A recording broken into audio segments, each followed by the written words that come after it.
గౌతమ్ యామిని వాళ్ళ ఇంటికి వెళ్ళి నిలదీస్తూ ఉండడంతో ఈ ఆమెని తన ఒంటి మీద పెట్రోల్ పోసుకొని నిప్పంటించుకుంటానని గౌతమ్ని బ్లాక్మెయిల్ చేస్తూ నాకు నచ్చని పని ఎవరు చేసినా కూడా నాకు నచ్చదు.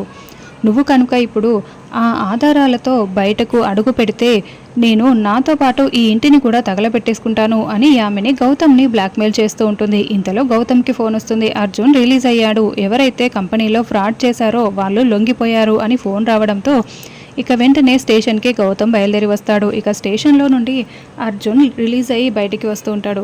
ఎంతో ప్రేమగా అర్జున్ని గౌతమ్ హక్ చేసుకొని, నాన్న కంపెనీలో ఫ్రాడ్ చేసిన వాళ్ళు లొంగిపోయారంట కదా, ఎవరు నాన్న వాళ్ళు అని అడుగుతూ ఉంటే అప్పుడు భానుమతి లోపలికి వెళ్ళి నువ్వే చూడు, ఆ ఫ్రాడ్ చేసింది ఎవరో నీకే తెలుస్తుంది అని అంటూ ఉంటుంది.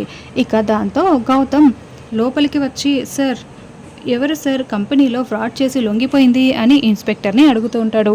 అదిగో అక్కడున్నారు అని ఇన్స్పెక్టర్ చూపిస్తూ ఉంటే ఇక అప్పుడే గౌతమ్ అటువైపుగా వస్తూ ఉంటాడు.